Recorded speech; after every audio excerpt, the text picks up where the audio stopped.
If you live in Phoenix and you're not going to re-wrap your trucks every 2 years, don't wrap your trucks. Put a magnet on the door. It's that simple, right? It's better to not have truck wraps than to have faded truck wraps. It's much better to not have that negative brand or even absent piece. It's better to just not be playing in that space. So today we have a special guest, Ryan Englin. Welcome, Ryan. Thanks for having me. Excited to have you. So Ryan, he has his own podcast. He's the host of the Titans of the Trades podcast. Of course, you have your book, Hire Better People Faster. I know we're going to talk a little bit about the hiring process today.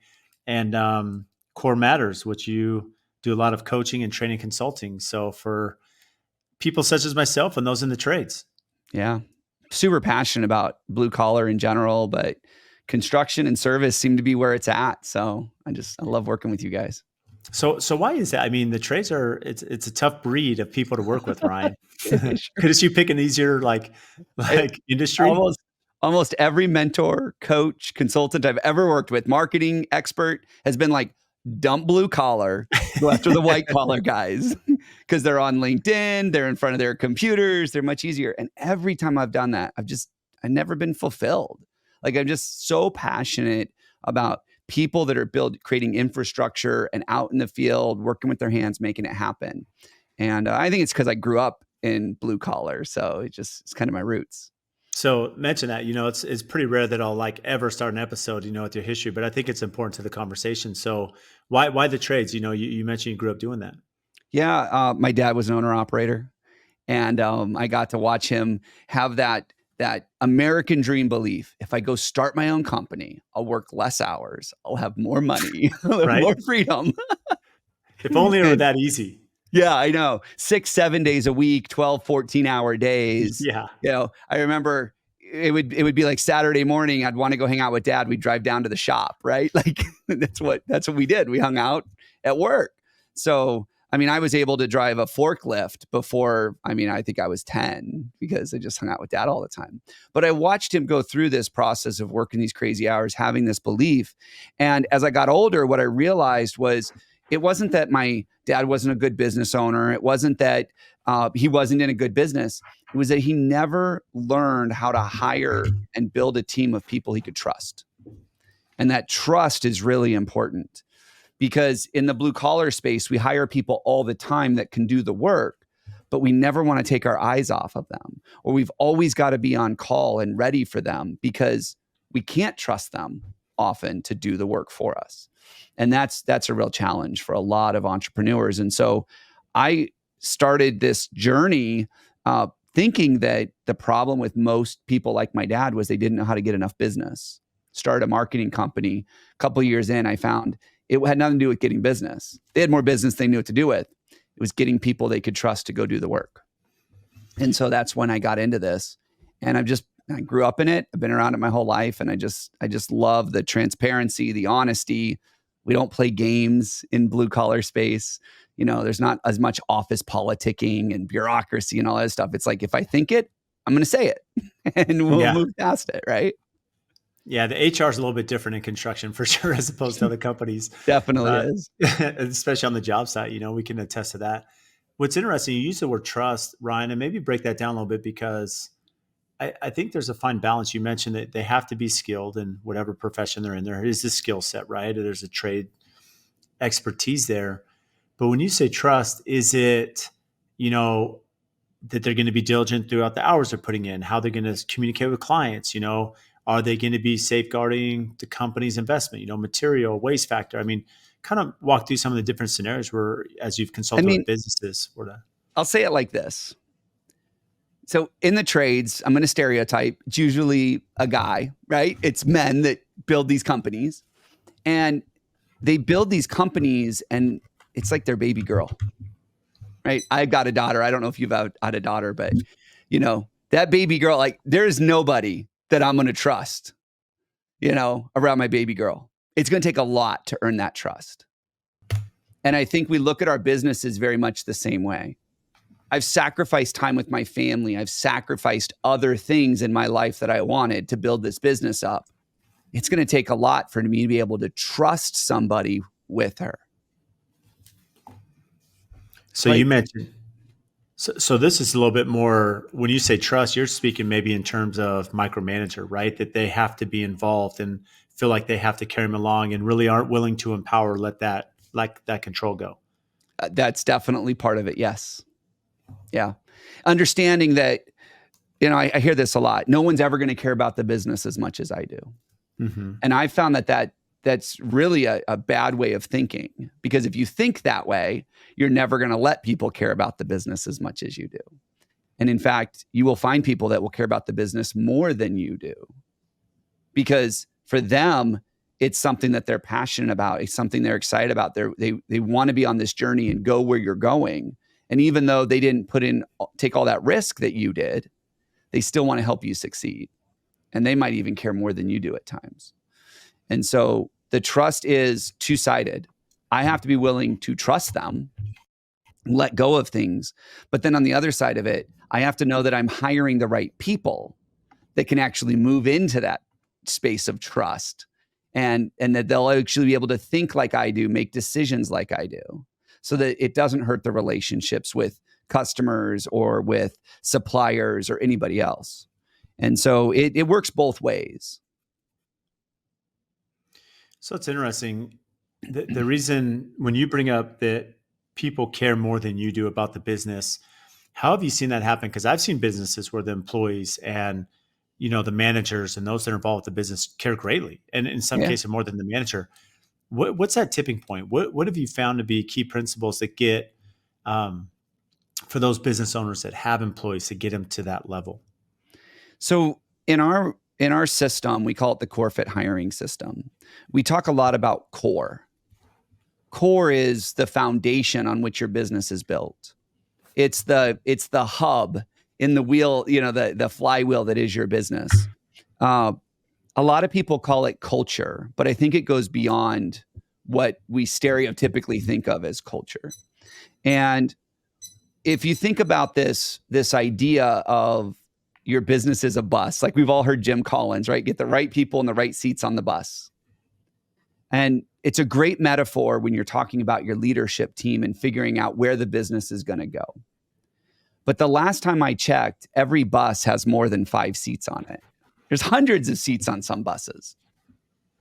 So if we're going to get people to take a seat on our bus, they have to be excited about where the bus is going. It's not enough to just say we're going there. We have to be able to communicate to them and cast that vision and share that with them and get them excited. So now that they're excited about the destination, they have to behave in a way that we expect them to behave. We're all on this tight little bus together with one shared bathroom. Like, we have to make sure that people are going to think like we think, not in a way where they're just doing what they're told, but they have the mindset that we have. They treat the customer the way we want them to treat them. They treat each other the way we want them. They have the work ethic that we want them to have. And they value the same things that we value. And those are important to them. I mean, we're on this little bus together.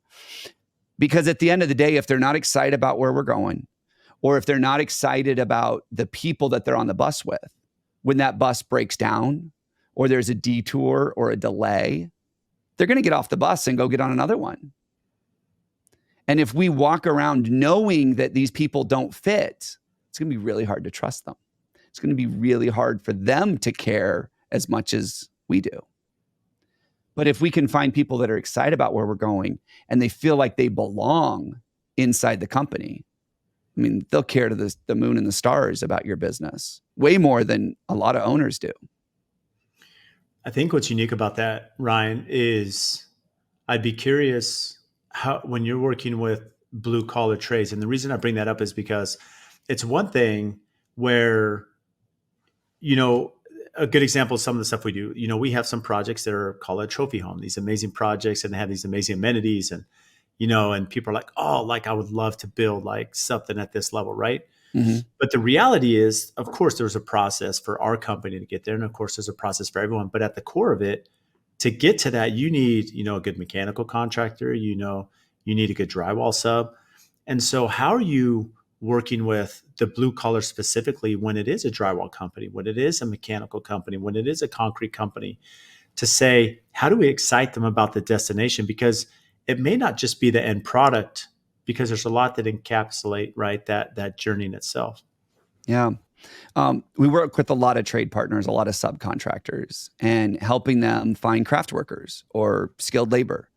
And what we found is that the things that are most important to these people often isn't the pay. It's not the benefits. It's the fact that they look at coming to the job site, being a part of this crew, being a part of this team as an opportunity to do something that they love with people they enjoy spending time with. Because at the end of the day, what we're asking these people to do is to sacrifice time with their friends and their family, give up their hobbies to come work for us 8, 10, sometimes 12-hour days. And if we aren't able to create an environment that they willingly come to and that they enjoy being at, we're not going to keep them for very long. It doesn't matter how much we pay. We've seen companies come to us and say, hey, I just lost one of my star craft workers. He just took a $4 an hour pay cut to go somewhere else. We've also seen companies that have worked with us for a long time and figured this out, that they're able to pick up people who take a $5 or $6 an hour pay cut to come work there because they're so excited about the opportunities and where they're going and everything else. And so when we start looking at these subcontractors and this skilled labor, we need to understand what's in it for them. What's in it for that HVAC tech? What's in it for that refrigeration tech or for that electrician? Why should they care to come work for you? Because they're not switching jobs. People don't leave jobs. They leave people. If I'm an electrician and I quit this company to go be an electrician somewhere else, I didn't switch jobs. I switched companies. I switched leadership teams. I switched the person that signs my paycheck. And I don't do that for more money. I do that because I didn't like the toxic environment I was in. I didn't like the fact that they made promises they didn't keep. I don't like the fact that they treat us like garbage sometimes, like we're just the hired hands. And so I go work for someone else who treats me a little better, because at the end of the day, when I come home, the last thing I want to do is be in a bad mood and take it out on my kids. And we see so many people that do that. They come home, they had a rough day at work, and they take it out on their family. And they know it's not the right thing to do, but it's the place to vent. So to say that we can't have a softer side or understand the emotional connection to work in the trades, I mean, it's bad information. I think it's very valuable, because the perspective there, Ryan, is when you say people don't leave jobs, they leave people or leadership teams or toxic environments. You and I both know so many people in this industry that have either moved horizontally or even taken a pay decrease to be in a better, healthier environment. That sometimes it's not about the money. I mean, of course, money is something that drives us and it's really important, but there's something to be said about a stressful work life and how that can be balanced by a healthy coworker and manager and, company culture and ethos that balance the chaos that is the blue collar trade industry. Yeah. We don't have we don't really have a labor problem in the trades as much as we have a leadership problem in the trades. And I know there's a lot of people listening to this right now who are exercising that emotion and mad at me for saying that. But the reality is we have a lot of people who have decided not to change because back in my day, we did it this way. And I expect the next generation to do it that way as well.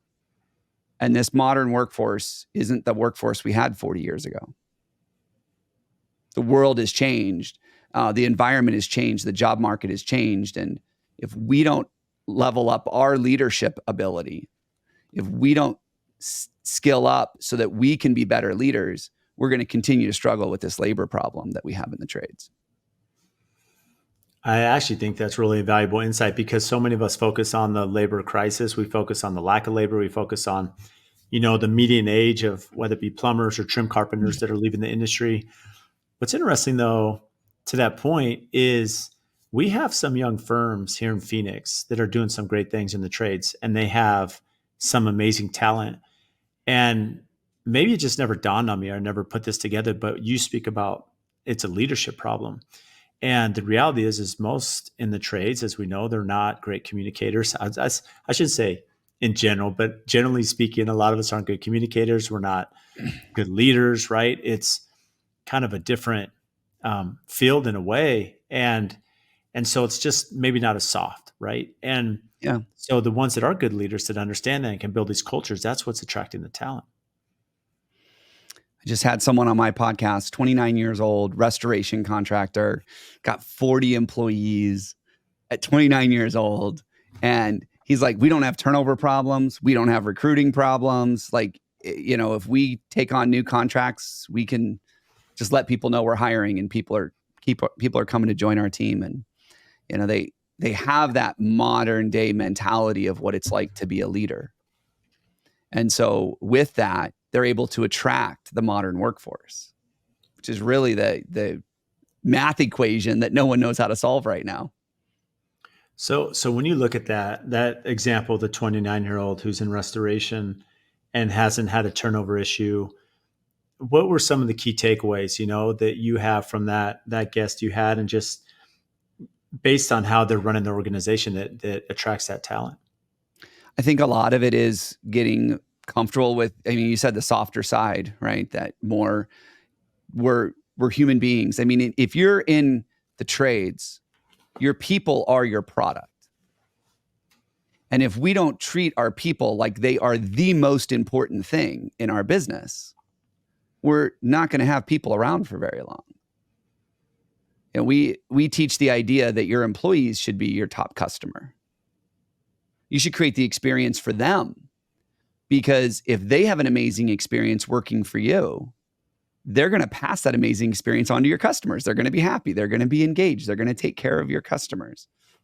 But too often we put all of our emphasis on the customer, and we're like, they're number one. What the customer wants, the customer gets. And we're going to be on call, and we're going to work 24/7, and we're going to bend over backwards to serve our customer at the detriment to our employees. And he doesn't have that mindset. His mindset is very much the employee is first. I'm going to take care of the employee any way I can take care of the employee, whether that's not only helping them with their professional development, but their personal development even.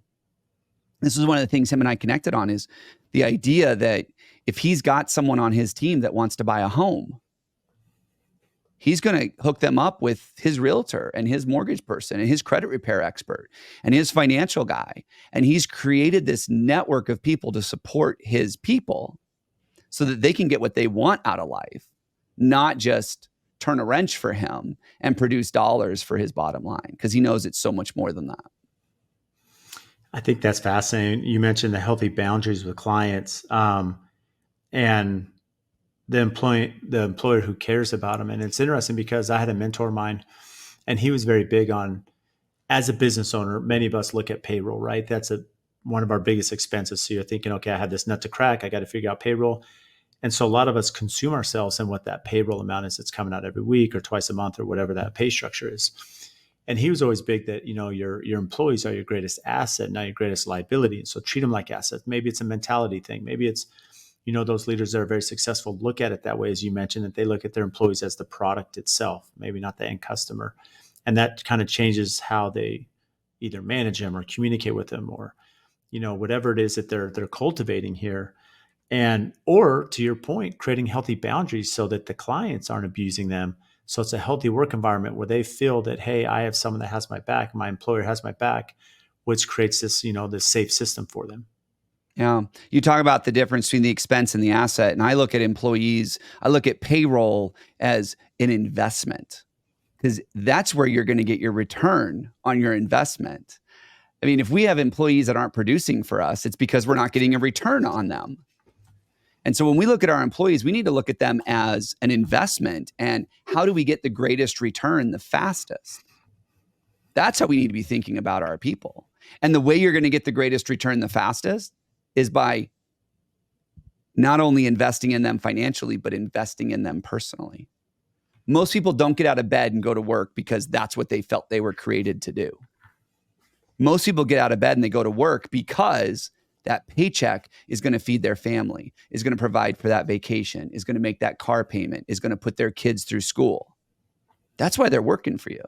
So when we can connect ourselves as leaders to what's really important to them, we're going to get such a greater return on our people than when we don't.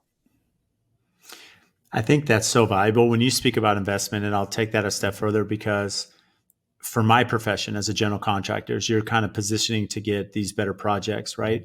There becomes a limit. I shouldn't say a limit, but really there becomes a qualification that if you have the right people that are qualified, you can get to that next level. So if you're investing in the right talent, the right skill set, the right people in the organization, in essence, that qualifies you for that recommendation from that architect or designer or that client that's willing to hire you. And it's something that I've been big on, that by investing in continuing education of the team or pushing the boundaries of technology adaptation and integration and seeing their skill set rise, well, as that asset, as that investment, as that payroll rises, well, that's also qualifying us for other projects and other opportunities that otherwise we wouldn't be eligible for. Absolutely. And I think that investment can go beyond just what you're going to get a return on. Like we see people always be willing to invest in training as long as the training has to do with the work they're doing for me. Right? I'm willing to invest in better software applications because it means they're going to be more effective for me. Like we're always willing to invest in the things that are going to be a benefit to me, but we never stop to think what would be a benefit to them so that they feel like I truly care and value them. And they're going to want to stick around longer. They're going to want to do a better job. They're going to care more because they see me caring about them. We go back to that idea of people caring about the business. If you don't care that Jim over there is having marital problems, if you don't care that Susan is having problems with her kid, if you don't care that Dave over there just got a health diagnosis that's just rocked his world, how can you expect them to care about your business? I don't think you can. Yeah, if there's no personal connection, if they don't feel that you care, there's no way that they're going to give you their full amount. Going back to the hiring process, how have you seen? How can you improve the quality of applicants that you're receiving? Right, I know that's a big touch point. Is we're kind of laying the groundwork that if you have a good organization and you care about them, you're going to retain them, right? Which every job they're going to get better over time, and so you're going to create this amazing skilled force. However, you got to get them in the door, right? You have to have them understand. You have to broadcast this. So, yeah, what's that secret? Well, your listeners might not like hearing some of the things I have to say, but if you're not attracting the best people in your marketplace, I want you to stop for a second and consider that your business, your reputation may not be attractive to the best people. You might think that you're the hottest business on the block, and then you find out that no one really wants to come work for you because of what they've heard or what they've seen, what the word on the street is, what your reputation online says about you. And so if you want to improve the quality of applicants, and I'm all a big fan of quality, like I can go get you 1,000 applicants tomorrow. You're not going to want to hire any of them, right? So we got to emphasize on quality as well. But if you want quality applicants, you have to become a quality employer. It's that simple. Rock stars, top players aren't going to want to go play for the worst team in the league. They're just not. And so if you're not the best company out there in their eyes, they're going to ignore you. They're going to, move on and find someone else. So if you want to attract more people, you want more applicants, you want better quality applicants, you have to become a better quality employer. And, the companies that we work with, they're all amazing. They come to us and they're like, we really are amazing. We just suck at telling the world about it. I mean, that's really what it is. And I meet these people, and I mean, I've seen owners in tears because they lost an employee that they cared about tremendously. I've seen them in tears because they're struggling to make payroll. I've seen owners go and cash out their 401k so they can make payroll and never tell an employee about it, that they're having a tough time. I mean, these people really genuinely care. They just don't know how to get credit for it. And that's some of the work that we do when we get into attracting passive job seekers or making them more attractive to these applicants, is let's get you credit for these cool things that you're doing. Like, you have an amazing culture. You have amazing mindset. I love where you think you're going. Like, your vision is incredible. Why don't we put that stuff out there? And most of the time it's because they don't know how to articulate it. They need help doing it. And when they do, nobody wants to brag about themselves. Like, that's a real challenge, about how awesome they are. So if you want more people applying for your jobs, become a better employer, become more attractive, and you will attract more and better people. I think it's a really good perspective because anyone listening could completely relate that, a company that has an amazing reputation, maybe they're at the forefront of technology, maybe they're at the forefront of thought leadership, whatever it is in their company, they're pushing the boundary. And so some way people are seeing that, they're attracted to it. There's a drive there that they may share that same passion for. And so they want to be part of that, right? They see that success train. When you're working with a company that has it, they have all of these things, they haven't broadcasted it. Are you looking at website? Are you looking at social media? What are some of the different avenues you're seeing to help get that message out there? The answer is yes. We look at all of it, right?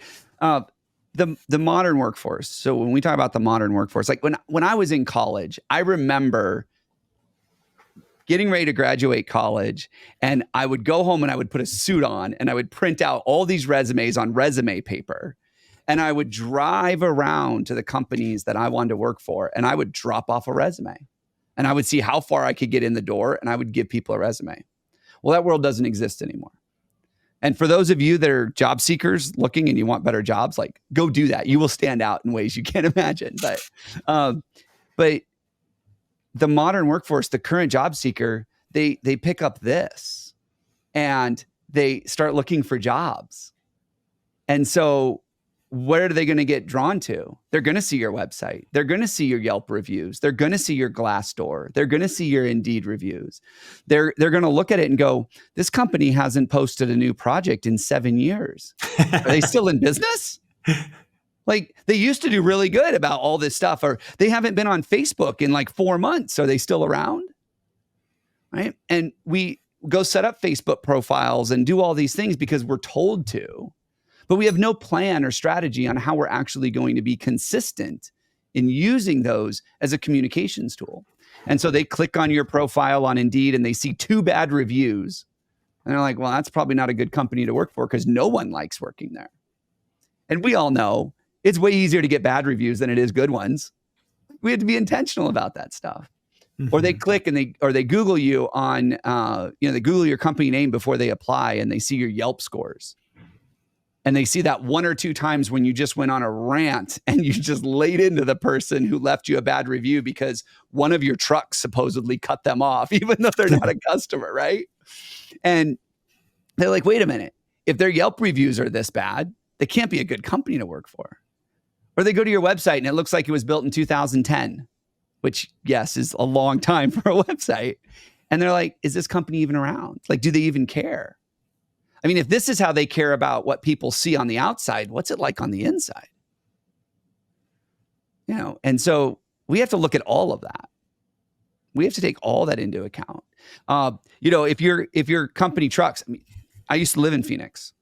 I know wraps last maybe 2 years? Right. Maybe, right?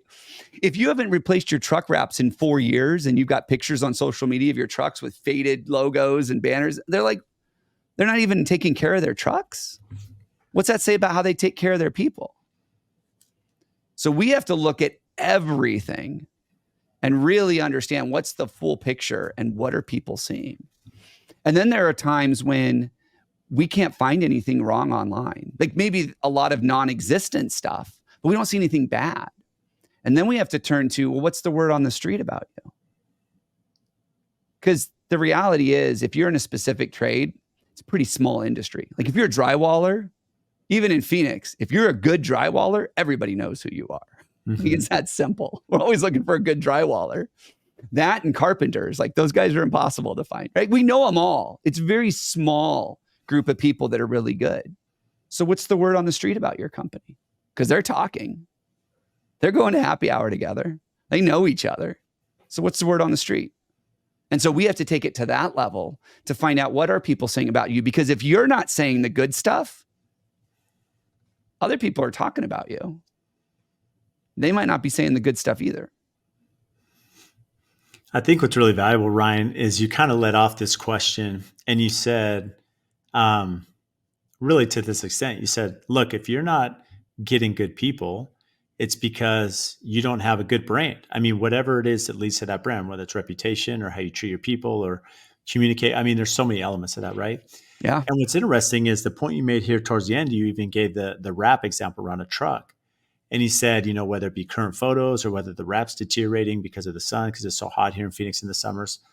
But really, someone may be listening and push back and say, okay, Ryan, well, that's fine, but you're saying I have to invest in my truck wrap, right? Because someone's watching. Well, the reality is the best of the best are watching. So what you're trying to create this siphon to this really select elite group of people that are willing to work for you, but it's all encompassing because they are going to notice the social media posts if you're active. They are going to notice if your car is current, right? If the truck wrap's current. They are going to notice, right, the reviews on Yelp or Indeed. And so it's a collective thing here that if you really want to attract the best talent, you have to be operating at the best on all these levels as well. Absolutely. Absolutely. And it's the little things that matter. I tell people all the time, it's better to have no social media profile than to have one that hasn't been updated in 4 years. It's better to not have truck wraps than to have faded truck wraps. Yeah. Right. I mean, go buy magnets. They're much cheaper. Slap a magnet on the door. And then when it fades, you replace it real quick. But it's much better to not have that negative brand or that negative or even absent piece. It's better to just not be playing in that space. Don't put wrap. If you're not going to put wrap, if you live in Phoenix and you're not going to re-wrap your trucks every 2 years, don't wrap your trucks. Put a magnet on the door. It's that simple, right? If you're not going to be active on Facebook because you have this belief that, our customers don't find us on Facebook anyways, don't be on Facebook. Like, just don't have a profile. It's better for it to just not be there than to do nothing and it look old, So when you think about the labor crisis and essentially to solve that, as part of it's the branding you're putting out there, and part of it's going to be, I don't want to say that soft landing, but a good company culture and good management, good leadership, right? Yeah. It's a good leadership.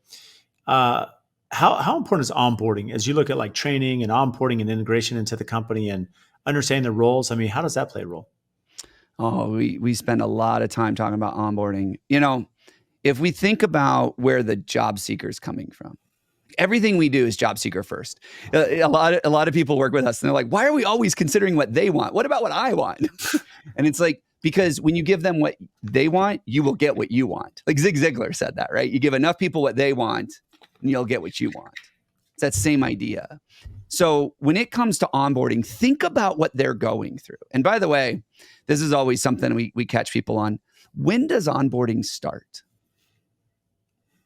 It starts at application. Think about this for a second. Anybody that's ever been married, did that first date set the tone for the rest of the relationship or not? It sure did. People are going to ask you for years, where'd you meet? Well, we're going to talk about that. We're going to talk about the first date. We're going to talk about these things. Guess what? That was all leading up to the marriage and to the moving in together and to the kids. I mean, all of it leads up. So onboarding starts at application. So if you don't have a great experience for them when they apply, if you reach out to them 3 weeks later and you're like, hey, you still looking? They're like, no, I already found another job. I had to move. Think about what the job seeker has to go through. So a couple of things. People will tell you that looking for work is one of life's most stressful events. It's on the same list as divorce, bankruptcy, death of a loved one. It's on that same list as looking for work. It's stressful because I have a job right now and somebody else told me that the grass is greener and that it's better to work there. And I have to go home and tell my spouse, I'm going to quit my job, that we know what it is. We know how bad it is. We know what I'm getting paid, and go trust that this other company is better. And it might be worse. And I might be taking my family through this huge, long, horribly stressful journey on the off chance that that's a better place to work. And if we don't have systems and we don't have process in place and we don't onboard people to prove to them it's better, And we're going to struggle keeping people.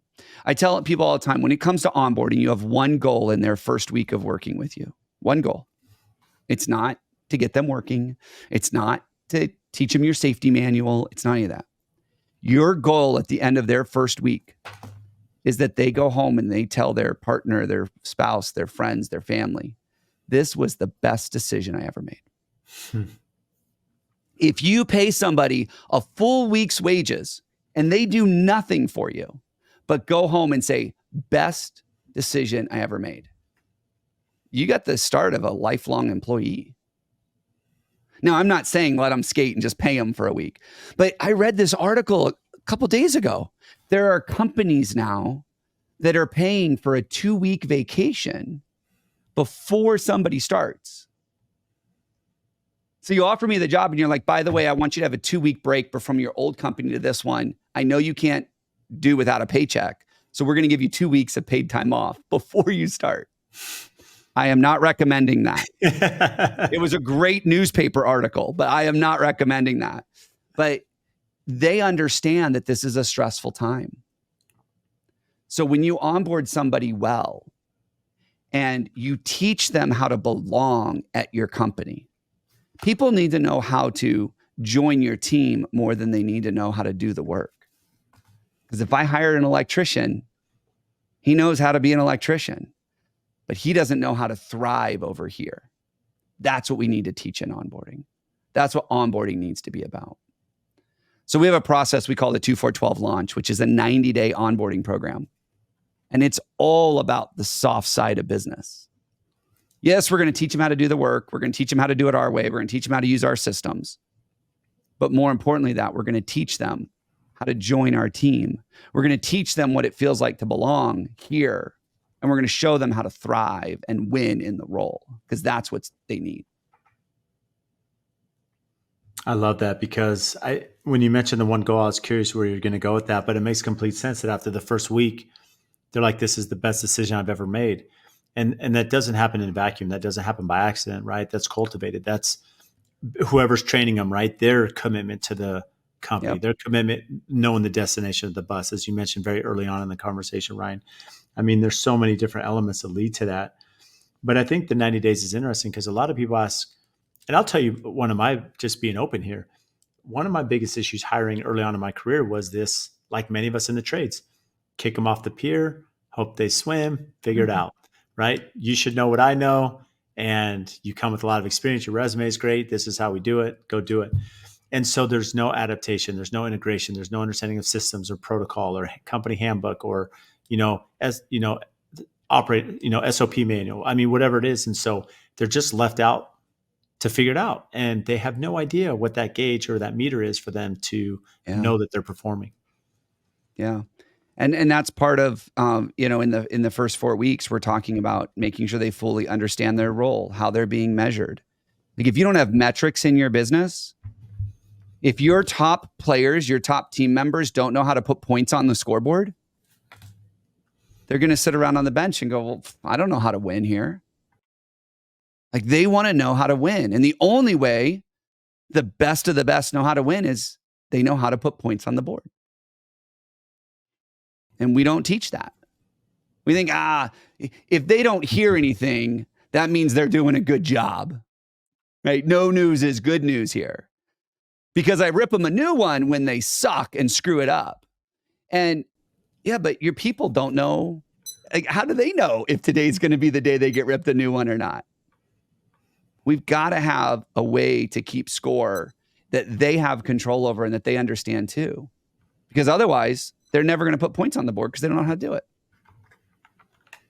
Yeah, it's that part's interesting to me because, again, going back to another mentor, and he was really big on he loved competitive people, right? He loved people that had played sports, and not that that was a simple requirement, but there was an element there of that competitiveness, because I think any of us can relate that whether you're competitive or not, what's the point of playing ping pong against each other if you're not keeping score, right? At some point, you're like, well, what's the purpose, right? What's the end goal here? Like, and as you think about KPIs and metrics and how are people balanced, if you don't have those in an organization, what is the meter?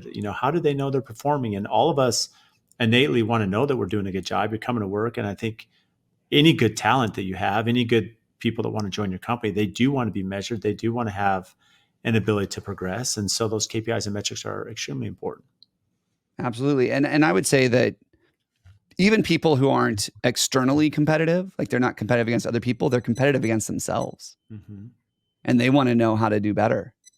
And I can't tell you how many times we've worked with self-performing contractors. These are the worst ones, right? When you're a construction management company, everybody works in the office. It's pretty easy to say, hey, you're the PM, you're responsible for making sure things are on time and that the budget is met. Like that's your job. You're the estimator. You're responsible for making sure the jobs are bid healthy, and we hit our margins. And they know what those things are. But when you get into the self-performing, you get out into the field, I mean, how does an iron worker who's welding all day know that they're doing a good job? They run a certain feet of welds. Like, I don't know. If you're a crane operator, you lift a certain tonnage worth of iron. Like, how do you know? If you're an electrician, you run a certain amount of wire. Like, I don't know that that's the right way to measure it, because as things get more complex, they slow down. And you can't make these things so complicated that people don't know how to keep track. So how does an electrician know they're doing a good job? And it's up to every company to figure that out. But I find that we're really good at coming up with KPIs and metrics for the office. But as soon as we get into the field, we're like, if they don't get yelled at, they know they're doing a good job. It doesn't work that way. But yeah. How does leadership in the field play a role? And, whether it be internal or external, because one thing that would be difficult for anyone in the trades, especially those you're consulting with, Ryan, is that you can try to create this envelope or bubble, if you will, based on that internal organization. But now you're at the expense of how's that GC running his or her project, right? Mm-hmm. If that client's involved, how are they communicating? So you have these external effects on your team. How do you navigate those waters? This goes back to where we see one of the biggest leadership problems in the trades and all is in the field. It's very much trial by fire. We're just going to throw them in, like you said, kick them off the pier, see if they can swim. And the lack of effective communication in the field is, I think, one of the biggest challenges we have out there. We don't know how to talk to people. We don't know how to converse from the bottom up. We are in an industry that is very much top-down communication. The GC says this, so as the subcontractor, you're going to do what the GC says, even if it's a violation of one of our policies, right? Now, I see that happen all the time. And so making sure that when you're bringing people on, it's, to me, when you're hiring a foreman or a lead man or a superintendent, their leadership ability is more important than their ability to do the work, to build something. I see some of the highest performing superintendents show up at the job site in PPE and with their tool belt on. Now, are they out there doing the work as much as their crews? No, but they'll step in and they'll be the example and they'll lead. Because the superintendent that spends their day in the trailer has no clue what's going on the job site. The guy that comes in with his tool belt on and spends his day down in the trenches with the field, that's the good leader. And I want to see more and more people start not only cultivating that, but hiring for that leadership trait as well. Yeah, I love that. I mean, Ryan, that's really important. And as you were giving that example, throughout my career, whether I was, before I started my company, I do know the supers that were in their trailer and the ones that were in the field and the ones that, were leading the project. I think all of us can envision that. What led you to write the book, Hire Better People Faster? There's a lot of people out there like my dad who never figured this out. And, my dad gets to the point where he's retiring and like for him, it's too late, right? He's just like, I'm done. I'm not going to worry about it. But there's a lot of people out there that start their businesses and need something like this that are never going to hire me to help them do it. Maybe they're too small. Maybe they don't have the time. And I wanted to get this information into more people's hands. So writing the book was really more of a, hey, if you're not going to come to me to help you do this, Go pick up a book for $18 and go learn how to do it yourself. And I've actually talked to people. They're like, we read the book. We're going to give it a shot ourselves first because it's so detailed. There's so much information in there for them that you could do it. You could read the book and do it yourself. It's not easy, but they could do it. And so that was a big part of writing the book. I found that people don't wake up and say, gee, to solve the labor crisis, to solve my labor issues, I need someone to teach me how to do this. There's not a lot of people teaching this stuff. There's people teaching little things, how to write a better job ad, how to run Facebook ads, how to do that. But no one's really teaching you how to be a better leader, how to create a better company culture, how it all ties together. And so that educational component, I mean, I'm a teacher at heart. I wish I could teach everybody, but a lot of them I'm never going to cross paths with. So I have this book and I do a lot of podcasts so that I can offer the listeners a copy of the book if they're interested in understanding this process and the model and how they can get these results in their own business. So now personally, as you take, your application in real life, as you've had the book and you've consulted, what's it been like growing your business? Core Matters, as you have grown the consulting side.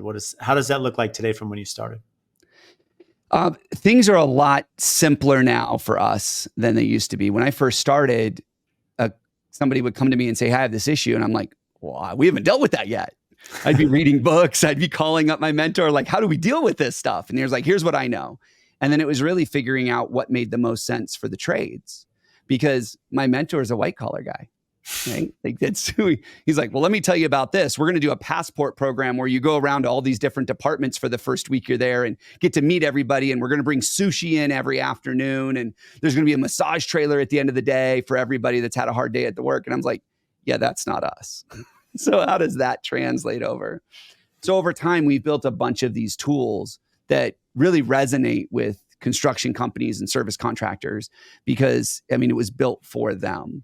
And so that's been probably one of the biggest changes that we've seen over the last few years. And the book really helped me codify all of that because I'm like, this thing's going to be in print.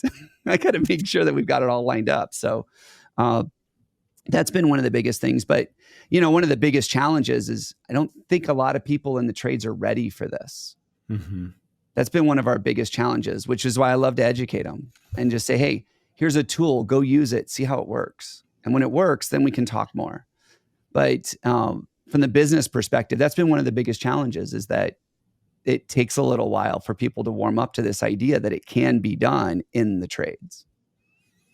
So what is it that typically, causes that reaction from the blue collar trades to reach out to you? Like, is it, or essentially your job creation, your lead generation, is that referral based? Is that they hear the podcast, they've seen the book? I mean, where are you finding your customers?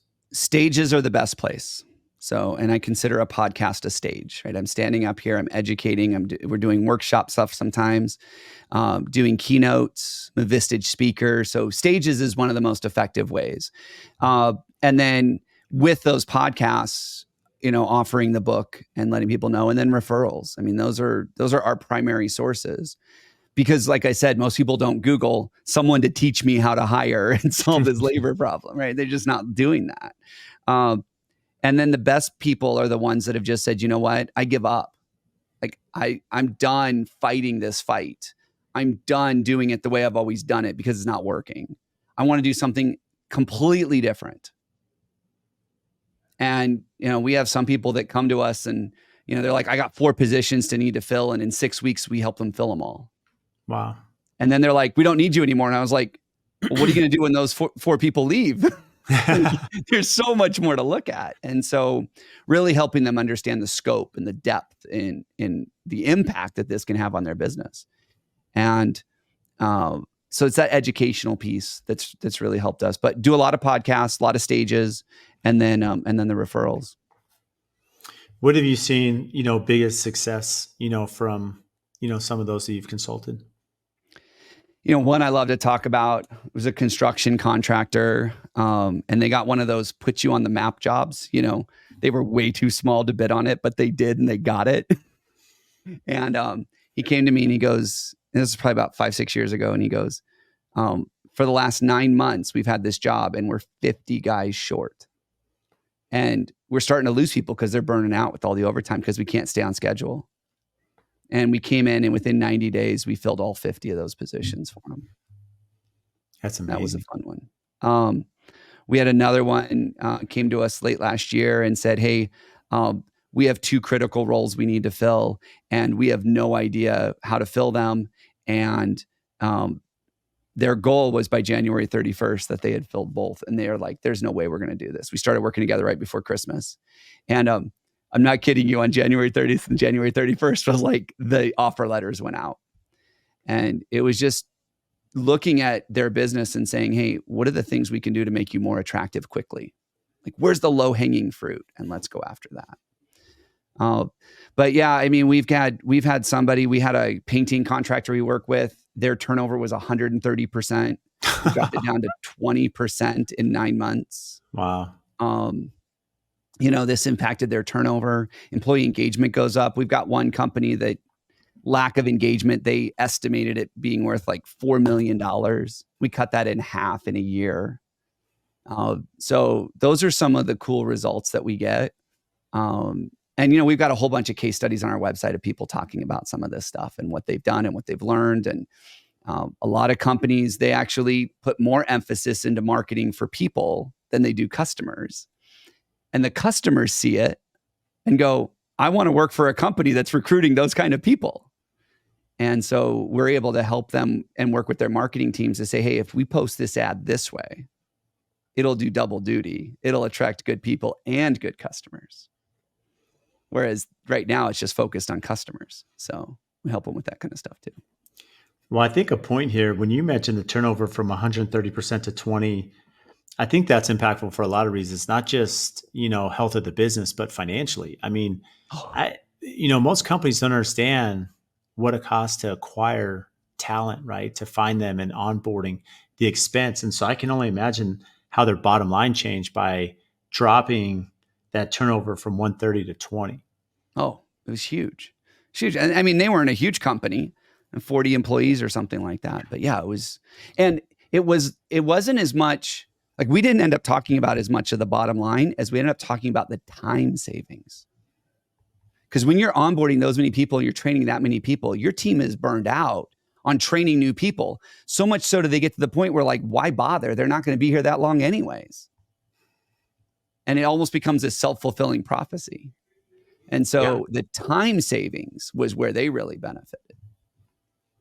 So as you look back in your career, and you mentioned you've had some mentors and they're in white collar, what's some of the best advice you've been given? This one took me a long time to really go, that was good advice.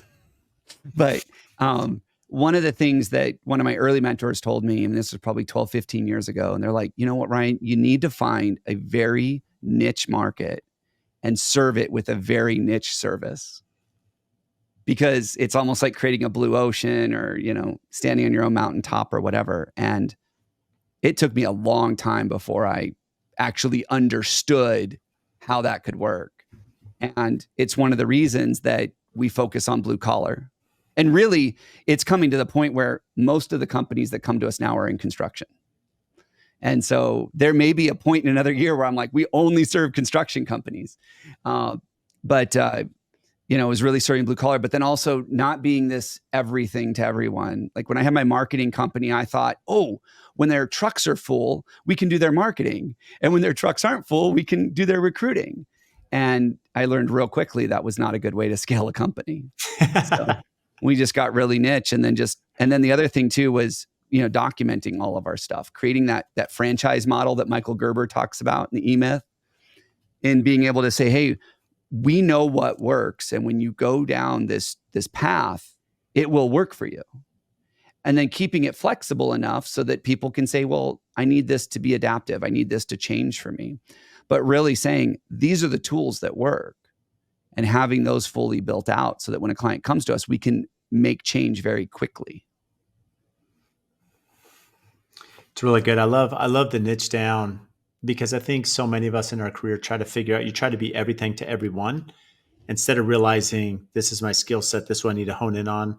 And it's almost like your company and business matures when you really understand that. And again, kudos to you because right, I look at what you're niche down in, and as you mentioned, I feel like it's the hardest profession because you're consultant blue collar, which don't take consultations, and typically it's so Yeah. chaotic. They're not even focused on the business; they're focused in the business. Yeah. I mean, but for me, I'd rather it be more of a challenge, and I just get so excited when we get to work with someone new. Like it's like a kid in a candy store. I'm like, yes, somebody I enjoy working with. I mean, I had a client call me the other day and they're like, I'm pissed. I'm like, what is going on? They're like, we've been with you for 2 weeks and we're spending all this money and we're not getting results. I'm like, thank you for telling me. Let's address it. Whereas I've worked with other companies, like financial, I spent a lot of time in banking and stuff. They wouldn't tell me they're pissed for like 9 months. And then by then it's festered and it's cancerous. And then they're like, we're done. And I'm like, why? They're like, well, I haven't been happy for 9 months. I'm like, why didn't you tell me 9 months ago? Could have solved it. Blue collar guys and gals do not have a problem ripping that Band-Aid off. And I love that. Yeah. It's amazing. Well, I do love that aspect. So Ryan, you've been so gracious with your time and I can't thank you enough for coming on and with how busy you are. So what do you do for fun? Well, we just moved across country. So born and raised in Phoenix. So I know what summers are like out there. Yeah, it's hitting us. And last summer we landed in Tennessee. And so anything outside. I mean, I've got a lawn again for the first time in a long time. And I don't have a sprinkler system. Like there's enough rain here. It keeps it green for me. I love it. But spending time outside, and I got little kids at home. So, they were homeschooled this year. And so we get to spend a lot of time with them exploring. There were some places that got 9 inches of rain over here about a month ago in one day. Wow. And so I took the next day off and we went into waterfall hunting. There's waterfalls everywhere. So that's the kind of stuff I love. I used to play golf a lot when I lived in Phoenix, and I took it for granted. I now know why Phoenix is such a golf hotspot. Because I'm out here thinking, oh, they're going to overseed in the winter. No, they just spray the greens with green spray paint. I'm like, oh. So I don't play as much golf out here as I did when I was out in Phoenix. So I definitely took that one for granted. But yeah, anything outdoors. Love fishing, learning to fly fish now out here. So it's good stuff. It's amazing. And then I work a lot. I'm so passionate about this stuff. I mean, I'm always creating new tools and new ideas, and I love it. So. Well, that's incredible. So for those listening that want to hire you and reach out, Ryan, where can they find you?